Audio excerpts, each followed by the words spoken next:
Hey everyone, this is Elenbaas from Nightlight Astrology. Today we're going to take a look at Venus making a trine to Neptune. Of course, Venus just came off the opposition to Uranus from Scorpio to Taurus, and now Venus and Scorpio is moving into a trine with Neptune in Pisces. Venus is basically touching all the outer planets as she leaves the last degrees of Scorpio. This is a pretty dramatic culmination for Venus in those last anaretic degrees of the sign.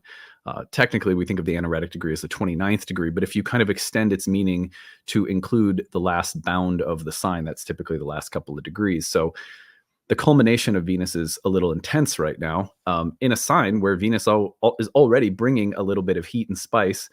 Venus and Scorpio in a Mars-ruled sign can be there's a little bit more tension with Venus there. So we're going to explore all of that today in relation to Venus's trine with Neptune, and give you some themes to watch for. That is our agenda for today. Before we get into it, as always, don't forget to like and subscribe. Share your comments and reflections if you have them. If you have stories to share, use the hashtag grabbed or email us your story, grabbed@nightlightastrology.com. I will probably be doing a storytelling episode either later this month or next month where I look at all the stories that have been sent in through the Grabbed series and share some of what you have been experiencing. So it is really nice to do that and to share in the community experience of these transits. So please do share a story if you've got one. You can always find transcripts of any of these daily talks on my website, which is nightlightastrology.com. And when you are over there, we have two promotions right now that we are running for today. One is go to Live Talks, and on the Live Talks page, you will find that our next two webinars are listed. This month, on October 17th, the myth of astrological compatibility, what everybody gets wrong about the astrology of relationships. I'm going to tell you what I think works and what I really think does not work when it comes to the astrology of compatibility in relationships. That is October 17th. If you register and you cannot attend the live webinar, you get the link for it. You'll get a recording afterward. And then you'll notice the next talk is for November 21st, Pluto in Aquarius, AI, aliens, and New World Orders. That I'm really excited for. We'll be looking at Pluto into Aquarius as Pluto moves back into Aquarius for the final time to stay. The other thing that we have coming up, of course, is our next first-year program, Ancient Astrology for the Modern Mystic, begins again on November 16th. We have extended the pre-registration sale through Friday of this week, which means that those early bird payment options are available until Friday. You have a few days to take advantage of them. Then the regular prices are in place until the start date of November 16th. Of course, if you are someone who could benefit from need-based tuition, check out the need-based tuition option. Apply now. Tell us your story. We really only care that people are taking advantage of it if they have a limited or restrictive financial situation. We understand there's a lot of different, there's a lot of people that are struggling right now. And so if you are someone who could use a little bit of help, you have to work within a fixed budget, limited income, you're on disability, you're a single parent, whatever the case might be, that is there for you. There's a sliding scale. We set you up with a price that matches your unique needs and situation. So please do take advantage of that. It is there to make sure that astrology is always accessible. We think as a sacred science that in addition to having a business to run and we want to be successful, and we also want to see people grow in astrology and be successful in developing their relationship with astrology. So we try to make sure that our price points are always accessible. And on that note, the donation-based clinic, where with some affordable price tiering, will be coming out pretty soon as well. Early November, we hope to have that launched. So yeah, lots of good things coming. Thank you for listening. And let's turn our attention now to the real-time clock, where... Yeah. And by the way, I just wanted to let everybody know that after we cross the 70,000 subscriber mark on the channel, I've been meaning to come on and do a live Q&A and just to say thank you. So I think I'll probably be popping on sometime soon. It is... I'm in the midst of a little bit of busyness right now because we're bringing on some new staff. So once that is settled, then I will probably have some time in my schedule to come on and just do a little thank you Q&A episode for everyone for helping us reach our 70,000 subscriber mark. And we'll be pushing to try to get to 80 by the spring equinox. That's our next goal. So thanks to everybody for helping us do that. And I'll kind of come on and say thank you with a live Q&A episode sometime soon. Okay, now on that note, let us take a look at what's happening with Venus. So we can see that Venus today, Tuesday, October 15th, is just separating from Uranus. which means that Venus's next movement is into the trine with Neptune.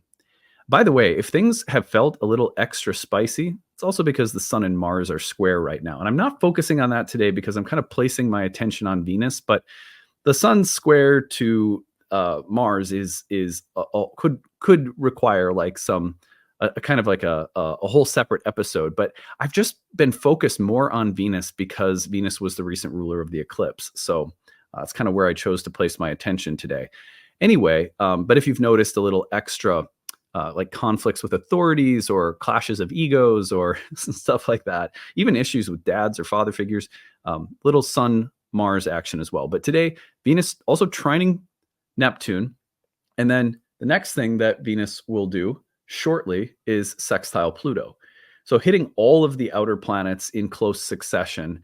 And I talked about that a little bit yesterday, but you can see here they are, just bing, bing, bing, right in a row. So if we track this out, by the way, the aspect to Pluto will happen on Thursday, and then Venus will shift into Sagittarius. And I'm going to move the clock up just a touch so you can see that.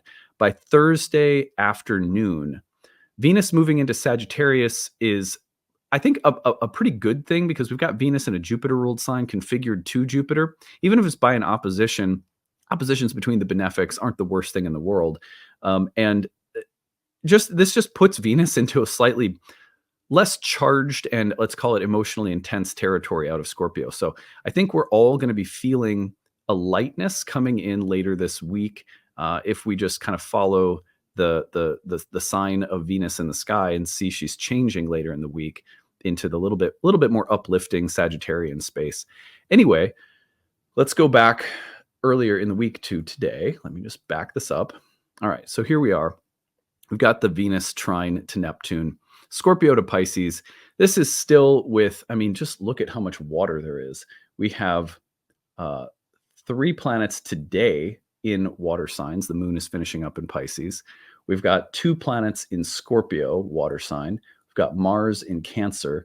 So altogether, that is 6 planets in watery places. They're not so tightly configured, but we also have we have a little bit of watery drama left to go. And I say that because you'll notice that Mars is just about to oppose Pluto. That's going to happen as Mars is culminating in watery Cancer, hitting trine to watery Neptune, right?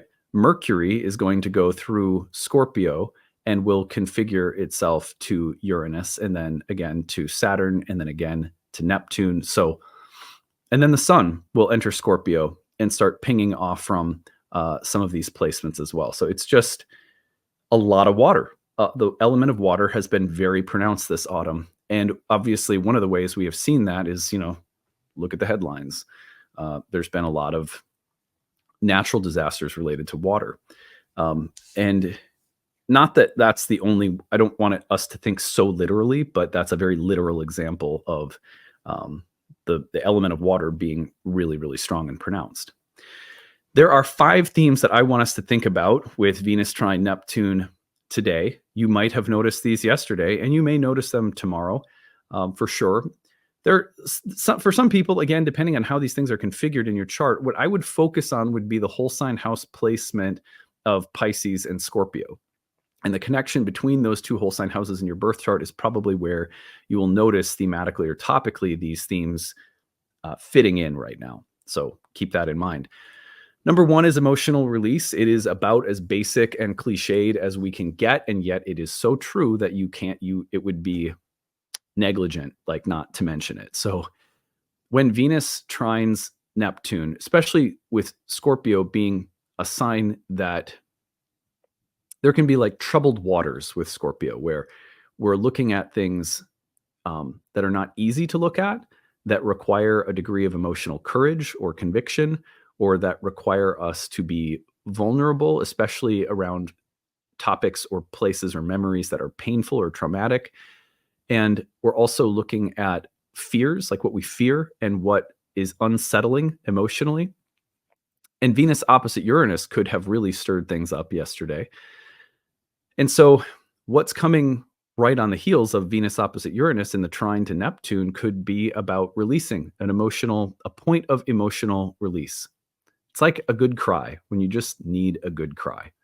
Or it's a space where you can just take a moment and say, I am really overwhelmed and I need some way of processing and letting go of some of these tremendous feelings because there's nothing I can do to control the situation. It's like um, in Al-Anon, something that a group, a 12 step for family members of alcoholics that I attend, didn't create it, can't control it, can't cure it. And that's true about the cosmos itself, isn't it? Like, I didn't create it. I can't control it and I can't cure it. In fact, I'm not even sure that there is anything wrong with it, although I'd like to say that there is, you know? So sometimes the best we can do is just recognize that I'm feeling very overwhelmed by life. And the only thing I can do is just sink into those feelings and see if I can get some movement. And sometimes to get that movement going, you might need to go for a walk or do some journaling, or you may need to dance or play music or do something creative.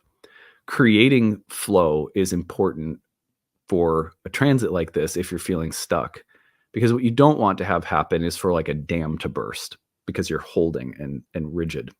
So creating some flow and allowing overwhelm to express itself constructively, or allowing yourself to feel what you're feeling and move through it somehow, is a recommended approach to this kind of transit. This is one thing. Just if you're like, I'm not feeling emotionally overwhelmed, I'm not feeling, like some intense emotional catharsis, that's fine. We have other options for you at this buffet. So, number two, how about emotional depth and intimacy? This is very Venus Neptune in any configuration, but Venus Neptune, particularly in water signs, suggests that our relationships, especially remember coming off from a Venus opposite Uranus moment where we talked about individuation and personal revolution within relationships, that does not necessarily cause the relationship to break apart. Venus trine Neptune can also be about greater emotional depth and intimacy that is evolving, perhaps coming right off from the Venus opposition to Uranus. We've had some surprises and some shifts that are allowing for greater emotional sharing, depth, or intimacy. And it's just clear that we're in a new place now. And this is healing. And we all of a sudden feel like our relationship got about 3 levels deeper. There's more beneath the surface now that is unspeakable, that we've shared in moments that go beyond words or simple events. We're entangled with each other on the level of deep thoughts and feelings and connection, and we can just feel it. This is not the same as it used to be. There is a greater shared space, and that space is now open to be explored as well. So, I would say one of the words that comes to my mind for how to make use of such a space is midwifing. Uh, how do I act as a midwife for the emotional depth, vulnerability, intimacy, and creativity that's coming forth in a moment like this? You may notice it around you. For a lot of people, it won't hit you personally, but you'll notice it in a friend, or you'll notice it at work, or you'll notice it in the news. You'll just see that greater opening. It's deep and it's weighty and it feels consequential. This is not just another thing. And sometimes when you even just witness that and you witness someone else going through it, we're reminded that we live in like a tentative space. It's good to be reminded that we live in a space where there's a lot at stake. Most of our lives, we're trying to live without that feeling that anything is at stake here. Because if we lived that way all the time, we would be in a panic. Talked about Pan last week. But we don't want to move so far away from Pan's reality, that instinctual felt sense that we live in, we live on planet Earth, BBC. And there are all sorts of creatures in the psyche, in our lives. And they're not entirely predictable. This place is not entirely safe. And yet it's magical and beautiful. And there's some way of walking with trust in our hearts, despite the tentative and sort of uh, the sort of element of fear that is a part of nature. So how do we do that? Well, Venus trine Neptune from Scorpio to Pisces is a great combination for just allowing ourselves to live in deeper and more troubled waters. It's like, yeah, there's dark caves and mysterious places in life, and can I just accept them? I don't have to go into them with some kind of blind, foolish optimism. I don't have to run around pretending like it's all good, like that. It's this naive way of dealing with these darker realities, perhaps. But I can accept them. I can include them. So we might notice that kind of infringing on our normalcy and our sense that nothing is at stake is the world in which there's a lot at stake. Number 3, sexuality and healing. Venus trine Neptune is so good for intimacy, so good for eroticism and fantasy and imagination to come forth into the realm of sexual and physical intimacy itself. This is a very sensual transit. I always think of the fact that on a couple of occasions, Ashley and I have ended up going to like a couple's spa day where we get a massage and go use the saunas at one of those places, And we've done that before. And it's like every time I'm like, oh my God, there's Venus Neptune again. There is a healing, sensual connection between Venus and Neptune where we can explore subtle connectivity.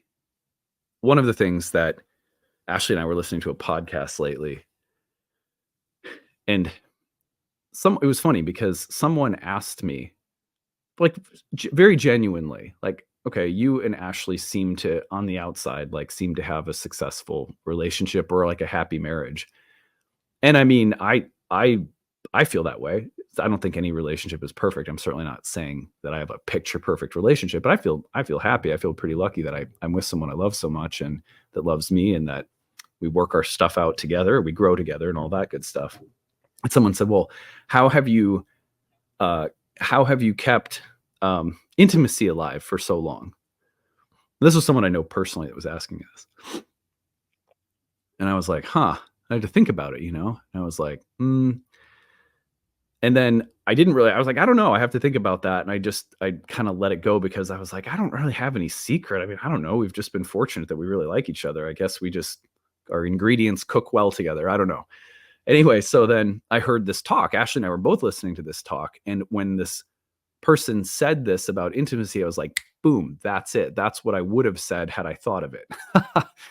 Because this happens to be something that I feel like is present in our relationship, and I'm probably in a lot of your relationships, at least any of those that have been like successful or healthy or relatively sane and stable. And it was that you treat every act of intimacy is never just the act itself.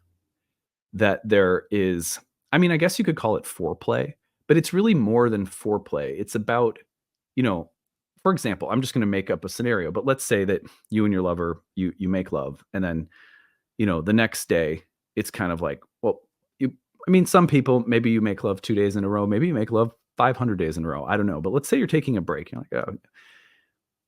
Between the end of one act of intimacy and the beginning of the next time that you make love, there are probably, for healthy couples, there's a way in which you anticipate and build the drama and tension through flirtation and, little acts of affection until the next time you connect physically. And so there's like, this woman was talking about creating arcs between your intimate sexual connections. And I thought this was like, yes, this is it. Like, if there's anything that Ashley and I have always been good at, and that I feel like a lot of healthy couples I've seen in my life in general are good at, is that they're flirting with each other. And there's a way in which the relationship enacts something like foreplay constantly in between actually connecting physically and making love.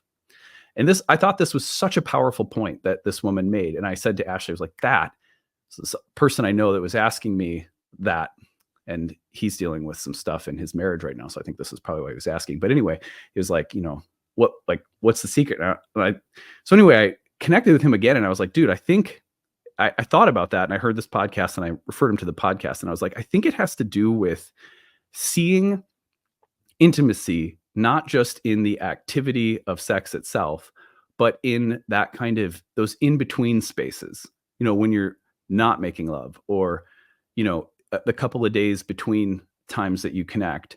How are you building and developing your chemistry and tension and sweetness and affection in those spaces? And this is Venus Neptune to a T. Venus Neptune, if Venus Neptune had a life philosophy, it would be that every non-verbal act of flirtation, affection, closeness, sweetness, every moment that you are intentional about connecting romantically, even if you're just having a conversation or you're cooperatively cooking dinner or whatever you're doing, if you can build small, subtle, emotional, sensual connections, that this is like a wave. It's like a wave pattern. And then your physical intimacy is just one part of that wave pattern. And I swear to God, that to me is like, I have a number of favorite couples in my life that are like friends with Ashley and I. And I would say, in the case of all my favorite couples who've been together for a long time and have like relatively healthy relationships, not that, any relationship could fall apart at some point, who knows? But what I observe is a playfulness and a flirtation and an affection and an intimacy that is clearly at work and at play like a wave pattern, and sex itself is just one part of that. Does that make sense? All right. Sorry. I know it's a bit of an intimate conversation to have like online, but this is, I believe, if there's anything that over time has allowed for intimacy to just continue in like a gentle wave pattern in my own relationship, it is that there's always ways of creating intimacy that should be connected to sensuality, but are not limited to that. Does that make sense? So anyway, I'm getting a little flustered talking about this. So I'm going to keep going. So number 4, dark fantasies and imagination. Oh, and the other point I wanted to make really quick here, I actually forgot about this. The point is that for many people, the Neptune Venus comes as a way of reminding us that the connection between our fantasies and the need that we have for emotional closeness and a healing, bonded, safe feeling are not disconnected from each other. Hence everything I just said. So like if you care for each other in conversations and you're tender and sweet and affectionate and maybe even a little flirtatious outside of the bedroom, that is it's not disconnected from the bedroom itself. That's the point.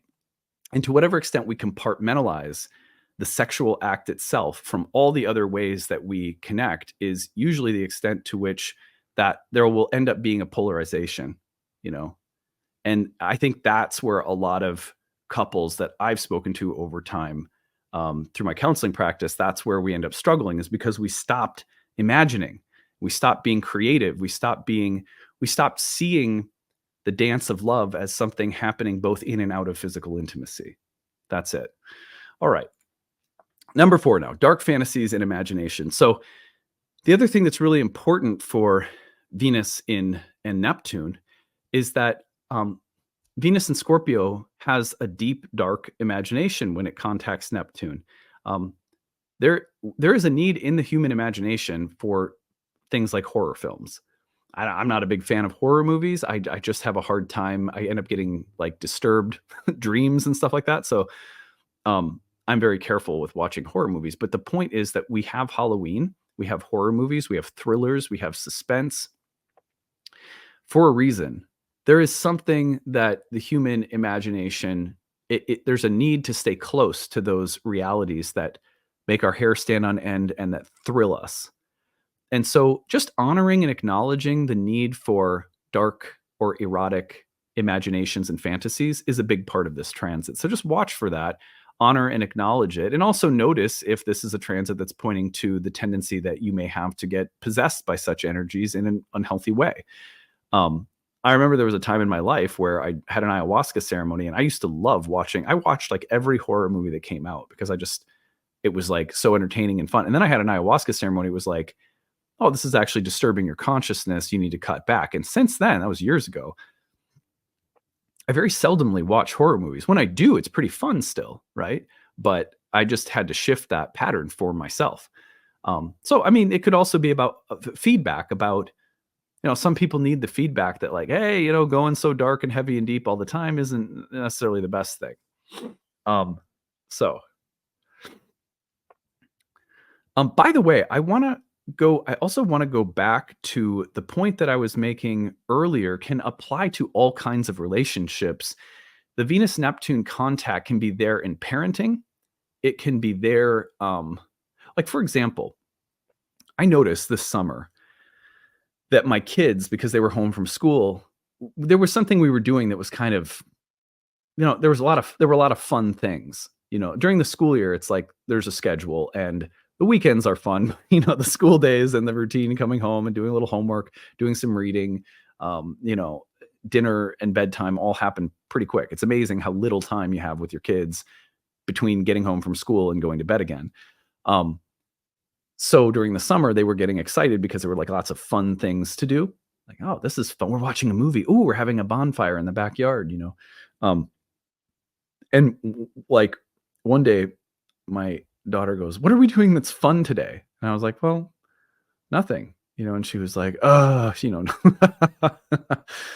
And one of the things that made me reflect upon was that, maybe you can relate to this. I don't know if maybe I'm just in my head about this, right? But I was like, gosh, I'm so busy and I work so much. And one of the ways I overcompensate is to create big fun things when I finally do have time.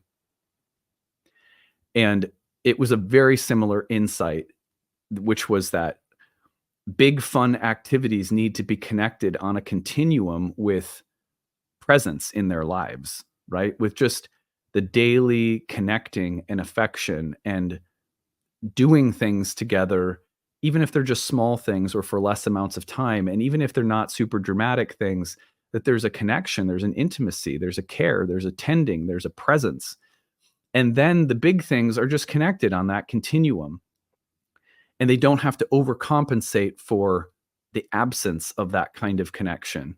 That's the same thing that exists in parenting with my kids saying, where's the next big thing? Because again, like I'm overcompensating because I'm so busy and I need to just work on creating more regular kind of rhythmic connection with them, right? That was important feedback for me. I really was, but it's the same thing in friendships. Okay, we're going on a road trip together, and we haven't seen each other in 6 years and we don't talk anymore. It's like, um, relationships take tending in regular, small, everyday moments. And paradoxically, the kind of big, dramatic, fun things that we do with friends are only as good as how sort of regularly we are connecting with that friendship. Like intimacy should be part of a wave pattern. So you see, it's the same thing. It's not just sex. It's like in a friendship, or even, I would even say that like in your work, that tending to small things with care and attention is important so that when it comes to big projects, there's not this sense of the big stuff versus the mundane stuff. So we start creating polarization when we place these big, epic, otherworldly moments of emotional connection or release or pleasure or bliss against the daily mundane stuff. So the worst thing that Venus-Neptune transits bring, of Neptune to Venus in the birth chart, is like some growing inability to live with the status quo that leads us to do something that is totally unrealistic and ungrounded. Like, which is why, for example, Neptune Venus contacts often lead to affairs. They lead to affairs because we're sitting there going like, I'm so bored. I don't like, that life is not boring, and it's like when you're a kid, your mom goes, there's only boring people, or whatever that was, right? You remember that saying? So in a sense, though, it's true. It's like if we can create subtle, constant, gentle, connected states to whatever we are doing, it takes the pressure off from big things to have to carry everything. And that's when big things can actually be unique because they're not carrying the load of having to save us. And this is true for sexual intimacy as well, which is why I say in so many couples and relationships that I admire, there is a lot of affection and tenderness and connection that you see displayed regularly, joking, friendship, moving through life together in sweet ways. Takes the pressure off from, intimacy to have to save you from the routines of life, right? So, it's not easy to do though, because it requires, it's like a devotional activity. You have to stay connected. This is very Venus Neptune. Anyway, finally, shock and soothe, which is just a way of saying, look, we're coming off from Venus opposite Uranus. Shock, maybe what we need right now is just a little soothing. And how we look for that is so personal and individual. But, my advice for everybody is just, if you're coming off from a little intensity and shocking or disturbing or unsettling kind of Uranian activity in the past day or so, look for ways of soothing and pacifying and gently taking care of yourself, and being real about it. If you need to be a little protective or defensive of your space or your emotions right now, I think that's okay. All right. Well, anyway, just some thoughts for today. And by the way, I just want to make it clear, I am zero expert on anything to do with relationships, whether it's parenting or friendships or marriage. Like, I am just a learner like everybody else. So I only share things that I have observed to be true or helpful in my own process of learning and growing. So anyway, I'll leave us with that. If you stick around after I sign off, there's an informational video about the upcoming year 1 program. Remember, you have until Friday to use our pre-registration sale. And you can use need-based tuition now or anytime leading up to the course, which starts November 16th. It's a great signature for studying astrology with Pluto about to enter Aquarius. And during your program, you'll have Uranus entering Gemini as well. These are fantastic transits for studying astrology. I really feel like this program, probably the next year worth of programs under these signatures, are going to be really special. And I'm loving how we are in the process of always improving our programs. And I think some of the improvements we're making right now to our programs are going to make these upcoming cohorts really, really special. So anyway, stick around after I sign off, and you can learn more about the upcoming class. All right, that's it for today. Hope you're having a good one. Bye. Hey, everyone. I'm glad that you're sticking around to hear more about the year 1 program that's coming up. The program starts on November 16th of this fall, and I am here today to tell you all that the program includes and why I think you really like it if you're thinking about studying astrology. So a few practical details about the course as well. The class begins November 16th, as I mentioned, but it takes place on Saturdays from 12 to about 2 or 3 p.m. Eastern Time. So that's 11 to 2 Central. And typically classes are about 2 hours long. Sometimes they run over with Q&A and discussion, but you can always plan for about 2 hours and you won't miss any of the actual lecture content for the day. You may have to duck out a little early if Q&A or discussion is extending. Sometimes it does, which is why we say between 2 and 3 hours, but typically it's around 2. All of the classes are recorded, so if you can't attend live, you are more than welcome to watch the recordings at your own pace and on your own time. You have lifetime access to the recordings, and everything is housed on a student website. I want to actually give you just a little preview of what that student website looks like. So I am going to open up my own version of Thinkific, which is the platform that we use. So here's some of my courses. These are all the Nightlight courses I teach. You can see on the page. But I'm going to tune into, let's go to Nightlight 28, which is the section that began in June of 2024. So here you're going to see that we have orientation instructions, course information, class links, and calendar. Everything that you need to know how to access the course is there. And you'll have a version of this in your own panel that you get set up with when you enroll. And then our lessons are laid out. So lesson 1, we have the video, the audio, the slides, the transcript. We have the Q&A box transcript so you can see what people were saying in the chat box during class. We have flashcards. We have a workbook. We have planet and sign glyph flashcards. We have bonus material, videos that we like from YouTube that we link you to. Say, check this video out, check that video out. They go along with some of the things we talked about in class.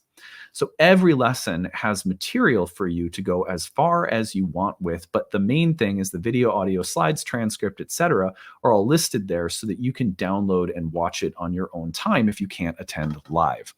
Again, the live classes do happen on Saturdays for this cohort, starting November 16th. That is our first day of class. And then going forward, it always meets on Saturdays, and we give you the class schedule to map out. And the breaks that we have, the study sessions that we have, everything's mapped out on the class calendar for you.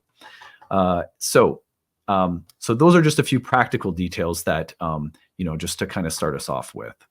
So I'm going to take you over to the website, which is nightlightastrology.com. And I'm going to share with you some information about the program and sort of walk you through what it includes and what you can expect. So it is an almost year-long program. We typically finish between 10 and 11 months out of the year. It can depend a little bit on some of my teaching and scheduling, because sometimes I teach at conferences and it may delay some of our modules by a week or something like that. But it's typically around 10 to 11 months that the program lasts. So we call it our first year program. At Nightlight, we have a program for absolute beginners. You may want to check that out if you are like brand spanking new. That would be 8 to 10 hours of content that's really meant to set you up for the first year course. We sort of assume that if you're coming into the first year program, you already know a little bit about astrology. For example, you have some familiarity with the signs, planets, and houses. Maybe you know what aspects are, but you want to learn more about what they are. But if you are really at the very total entry level space, then try Astrology for Beginners. And when you take that, you could do that right away and then join the first year course in November, and you'd be perfectly set up for it. But anyhow, in this program, over the course of about a year, we work through 30 lessons that I lead. And those lessons are all 2 to 3 hours each, including lecture, a little break, and a Q&A portion where we open up for people to come on mic and camera and ask questions and have an interactive discussion about the material for the day. The program is broken into modules that cover a variety of topics in ancient Hellenistic astrology. That is the earliest era of horoscopic astrology. And so if you don't know a lot about the different schools of astrology, Hellenistic astrology is going to be the kind of astrology that you see a lot of astrologers practicing nowadays. It's become more popular in the last 30 years or so. And that is due to the fact that a lot of ancient texts with some of the original techniques of horoscopic astrologers were recently translated into the English language, and it's created this renaissance in terms of the use of ancient approaches to astrology. I have a background in modern psychological, archetypal, and evolutionary astrology, and so of course I bring those things to the table, but the course is primarily focused on the excavation of ancient techniques and the spiritual philosophy that ancient astrologers also espoused. The closest thing that I can tell you to what that looks like is, ask this question: do you resonate with the philosophy that you hear me take on my YouTube channel? If so, then you're going to love this course in terms of its philosophical and spiritual approach, because the spiritual approach to astrology that I teach is really at the heart of the program. And that's a big part of my life. I approach astrology from a spiritual standpoint. It doesn't belong to one religion or one particular school of thought, but you will hear me talking about things like the soul, the belief in the transmigration of the soul. You'll hear me talk about the need to be soul-centered in our client approach to counseling in astrology. You'll hear me have an appreciation for psychological dimensions of astrology, but also ancient astrology is really very, very good at developing your predictive capacity. We talk about what kinds of predictions are appropriate, how to make appropriate predictions, how to be the right kind of astrologer for our clients without inducing any fear. So there's a lot of care that goes into the development of this craft. But ancient astrology is really amazing when it comes to honing your predictive abilities. And then what you'll find is in this program, there's also a pretty significant emphasis on the psychological dimensions and client care. Anyhow, we go into the roots of ancient Hellenistic astrology and its techniques in this program, and the 30 classes are broken into modules. We work through the history and philosophy. We work through planets houses, signs, aspects, essential and accidental dignities. And then we get into approaches to the delineation of natal charts. And then at the end of the program, almost a third of the program is dedicated to live client readings, where you're going to see me meet with a person and apply what we've been studying for an hour-long reading. We take a break, we come back, and then we workshop. How did I do that? Why did I make these choices? How did I handle this or that came up in the reading? And it becomes easily the favorite part for most students of the entire program, because by that point, you've got so much theory that you're really ready to see it put into action. We alternate those live client practice sessions with hands-on practice, where students get to bring chart questions into class that we work on. And that's also something that most people really love. A lot of people will look at the curriculum and say, well, I already know planets, houses, and signs and aspects and dignities. But not if you haven't studied Hellenistic astrology, because the approach that ancient astrologers had to these topics is vastly different from the approach that modern astrologers take. So you will be, in a sense, relearning basic things in a brand new way. And I think a much more enriching, deep, and philosophically clear way. It's really nice to know the why behind things. This program and Hellenistic astrology in general is very good at helping you understand the why behind everything that we do. Also, it's really important to participate when you study astrology in a living lineage. So one of the reasons I don't let people jump ahead to my second or third year programs is because I want you to be entrained to a lineage, a particular way of doing things that comes from an astrologer who has a very living, busy, active practice and who has had teachers themselves. I think that's important for astrological learning. That's the model that my own learning take, and so that's what I really want students to take away from my programs. Anyhow, so all of that aside, the second year program focuses, after we build our understanding of the basic delineation techniques of birth charts, in year 2, we move into timing techniques, which is all about when the karma of a birth chart is going to be active and expressing itself throughout the course of a lifetime. That's year 2.